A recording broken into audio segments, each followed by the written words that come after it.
Welcome to today's 10th edition of Fund Forum Conference, which is the biggest investment event in Poland.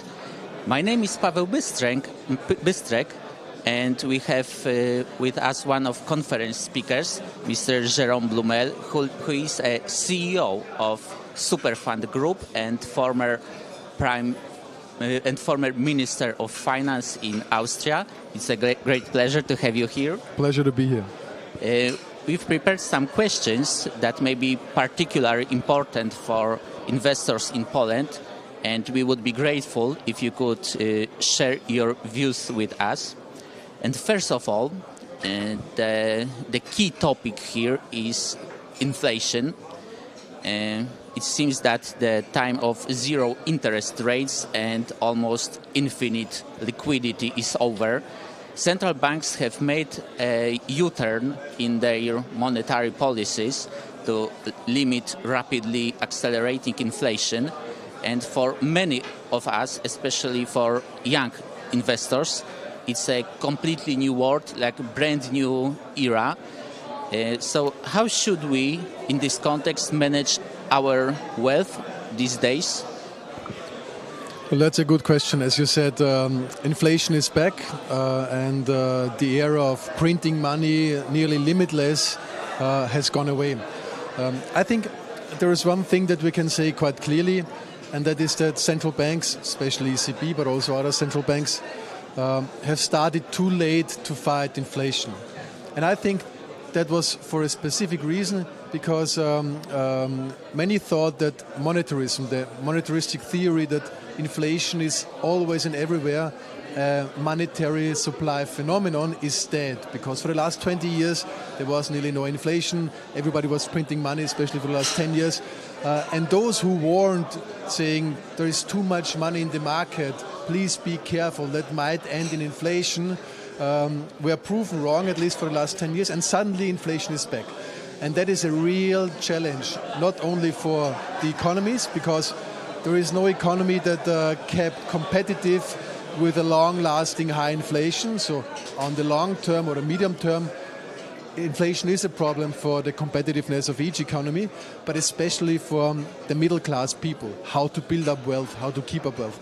That is getting more and more difficult, because especially in Austria and Germany, but also in Poland, the main way to save your money is on the savings account. And especially for the last years, there was nearly zero interest rates. In Poland, 1%, but in the European Union, in the euro area, zero interest rates. So you were basically losing money when you had your money on the savings account. At the same time, the involvement of people on the capital markets is quite low.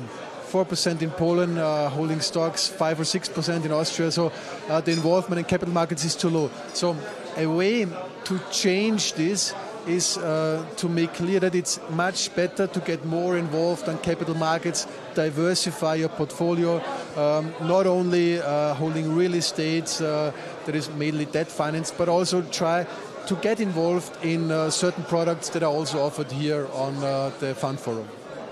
And it seems that inflation is a crucial theme here. And in your opinion, can the Polish economy cope with rising prices in the long term? Can we manage to fight against inflation and rising prices? Well, on the long term, high inflation is bad for everybody. On the long term, it's bad for the state as well, of course, as for private individuals and for businesses. Because high inflation means that the currency is losing purchasing power. If you have to import lots of goods and energy, for example, it's getting more and more expensive for your economy, for the producing industry especially. So on the long term, it is a problem. Can Poland, can other countries fight inflation? Yes, I'm convinced that it's possible. Maybe Poland even has a slight advantage because there is still autonomy in the monetary policy. So the Polish central bank has only to look on the Polish interest and on the Polish level of inflation. And so I think they can fight inflation much more effectively than, for example, the European Central Bank, because in the euro area you have different dynamics of economical areas. In Germany, it's working totally differently than in Italy, for example. So there is only one monetary policy for all those different countries, and that makes it much less efficient than in Poland, for example. So yes, I think Poland has the chance to fight inflation more effectively than, for example, the ECB. Sounds optimistic. And you've already mentioned the competitiveness of the economy, but do you think that Polish financial market can be back again attractive for foreign investors? What does it look like from the perspective of global financial institutions as well as foreign private investors? Well, first of all, I think that looking back for the last 20 years, the story of the Polish economy is a success story. Many refer to Poland as something like the European tiger, because for the last 15, 20 years, it was really going up. You had much higher average growth rates in GDP than in many Western European countries. So somehow Poland was also the engine of the European economy. Now we have a difficult situation everywhere, not only because of Corona and high inflation, but also because of deriving supply chain problems and so on, but also, of course, of the big conflict in Ukraine.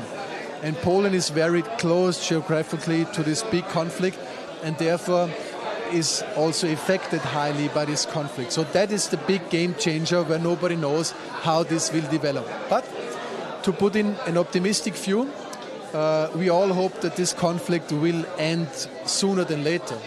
And if it ends, then I think Poland might profit hugely, because Poland has behaved brilliantly towards Ukraine, helping Ukraine people. And I think because of the geographically closeness, a big part of the reconstruction program of Ukraine will go via Poland, and that will boost Polish economy again.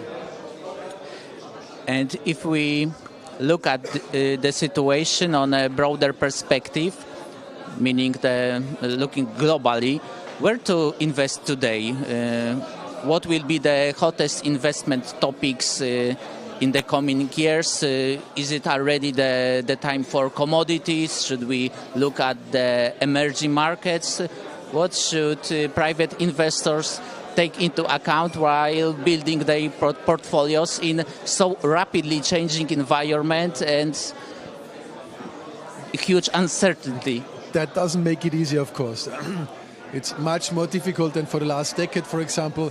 For the last decade, you were on the right path if you've bought a passively managed ETF, for example, low management fee, high returns, big growth. Because of the money printing of the central banks, all the assets went up. So it was quite an easy situation. Of course, looking from it now in the back mirror. Now it's much more complicated.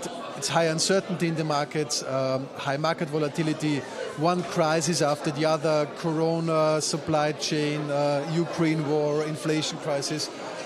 So I think there is not one clear recommendation that you can give. But if there is one, I would say diversification is key. Try to diversify your portfolio as broadly as possible. Also try to be involved in asset classes that have a low or zero correlation to traditional asset classes, to try to reduce volatility in your portfolio. So broad diversification and some asset classes with low correlation might be a sensible recommendation. And would you please provide us with some idea of managed futures strategies, which might be the one of particular interest of Polish investors, because strategies like this are not so far really popular among Polish investors? Yeah, good question. That's one of the specialities of Superfund as an investment company. Superfund has set up an investment fund, a hedge fund for 26 years now in the futures branch, managed futures long short, 150 different markets. There is the possibility to have broad diversification. in financial futures, but also commodity futures. As you said, commodities are back, but there's also the possibility to go long and short, and that makes a huge possibility of differentiation in different market circumstances, and that's one of the success secrets, so to say, of Superfund, the involvement in futures markets. Okay, so thank you very much for conversation. It was my pleasure. And thank you very much for joining us on our conference, and we hope you find we hope you find our conversation interesting and quite educating. Thank you very much for joining us. See you soon.